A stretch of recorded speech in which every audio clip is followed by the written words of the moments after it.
Ronde keempat kualifikasi Piala Dunia akan segera dilakoni oleh timnas Indonesia. Mimpi lolos ke turnamen paling akbar kini hanya berjarak 2 pertandingan. 2 laga hidup dan mati yang bakal menentukan perjuangan skuad Garuda. Kemenangan kontra Irak diprediksi akan mempermudah langkah pasukan Merah Putih merebut juara grup. Patrick Kluivert kabarnya sudah mematangkan taktik khusus untuk menjegal pasukan singa Mesopotamia. Bagaimanakah persiapan skuad Garuda menghadapi laga hidup mati kontra Irak?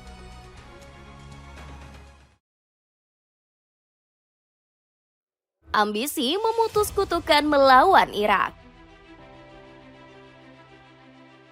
Timnas Indonesia harus berjuang sampai titik darah penghabisan untuk lolos ke Piala Dunia. Pertandingan kedua melawan Irak bakal menjadi penentu mimpi skuad Garuda. Skuad singa Mesopotamia di atas angin karena punya rekor head-to-head apik. Sejak 1973, Indonesia sudah melakoni 9 pertemuan tanpa sekalipun meraih kemenangan. Tercatat, rekor terbaik Indonesia cuma bisa didapat dengan 1 kali hasil imbang pada pertemuan perdana. Kutukan tersebut terus berlanjut hingga ronde kedua kualifikasi Piala Dunia 2026.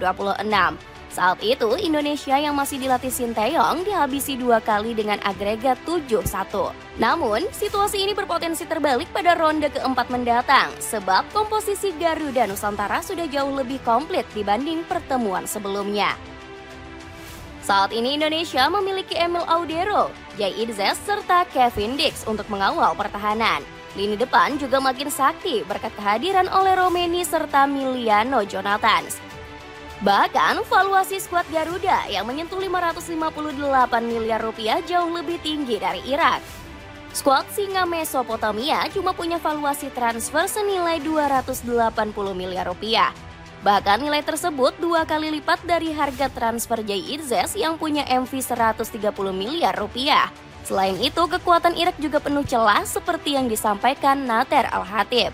Pelatih lokal Irak ini menilai komposisi skuad asuhan Graham Arnold masih compang-camping. Timnas Irak kekurangan pemain berkualitas di sektor bek tengah dan bek kanan.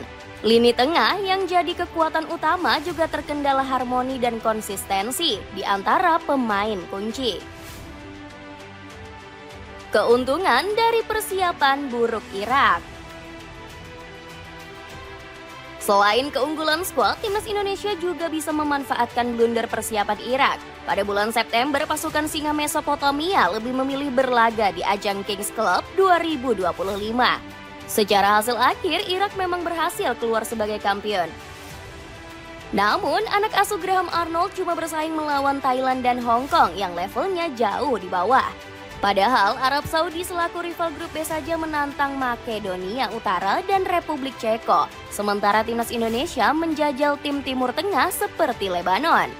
Alhasil, buruknya persiapan Irak langsung dicecar pelatih lokal yakni Safa Adnan. Timnas Irak belum siap melawan Indonesia dan Arab Saudi. Semua tim di kualifikasi telah mengamankan laga uji coba yang ideal. Jika dibandingkan, hal itu akan mengkhawatirkan bagi penggemar Irak. Selain itu, kekuatan timnas Irak kali ini juga berpotensi turun drastis. Pasalnya, Arnold dikabarkan gak bakal membawa Ali Jassim untuk berlaga di ronde keempat. Jassim sendiri dinilai kekurangan jam terbang karena nasibnya luntang-lantung bersama Como 1907. Bahkan dirinya saat ini dipinjamkan ke Al Najma yang menghuni papan bawah Liga Saudi. Isu pencoretan ini semakin deras karena Jassim dilempar ke skuad U23 pada jeda internasional bulan September. Padahal Jassim sendiri selalu jadi momok menakutkan bagi timnas Indonesia. Dalam 2 pertemuan terakhir, dirinya sukses mengemas 2 assist bagi rekan setimnya. Meski begitu, Graham Arnold mengaku masih bisa lolos dengan segala kekacauan di tubuh timnas Irak. Saya punya pengalaman melawan Arab Saudi dan Indonesia. Saya tahu mereka kuat, tapi saya juga mengantongi kelemahan mereka. Kita punya ranking FIFA lebih tinggi dan kita perlu membuktikannya. Komposisi kejutan Patrick Kluivert. Huru-hara timnas Irak bisa dimanfaatkan timnas Indonesia untuk menyabet 3 poin.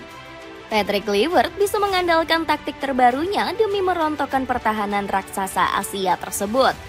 Strategi Coach Patrick sempat dikritik karena terlalu banyak umpan silang di uji coba September lalu. Netizen menilai timnas Indonesia minim variasi serangan sehingga spam crossing ke kotak penalti. Skema ini mungkin harus diubah Coach Patrick jika bertanding melawan Irak. Pasalnya, skuad singa Mesopotamia ini punya deretan bek jangkung yang lihai berduel udara. Selain itu, skuad Garuda juga belum punya target man yang buas memburu peluang di kotak penalti. Mauro Zylstra dan Ramadan Sananta dianggap masih belum punya banyak pengalaman. Ketimbang spam crossing, Coach Patrick harus berani menyuruh anak asuhnya bermain umpan kombinasi. Skuad Garuda punya deretan pemain yang punya gerakan licin. Sebut saja Emiliano Jonathans dan Ole Romeni yang hobi bermain umpan 1-2 di lini depan. Permainan umpan kombinasi cepat lebih sesuai untuk membongkar rapatnya pertahanan Irak. Coach Patrick sendiri diprediksi pandit lokal sudah mempersiapkan taktik rahasia. Hal ini dibocorkan oleh Tommy Delski selaku pengamat sepak bola tanah air.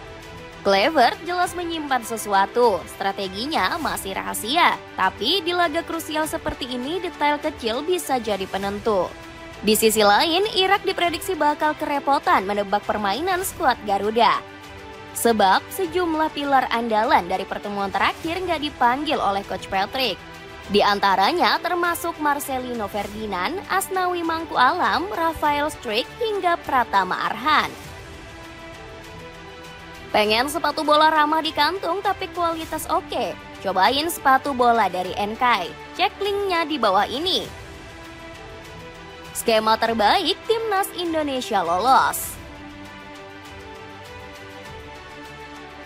Timnas Indonesia cuma berjarak 2 laga dari sejarah akbar lolos ke Piala Dunia 2026. Partai kontra Arab Saudi dan Irak bakal menjadi pertandingan hidup dan mati untuk pasukan Merah Putih.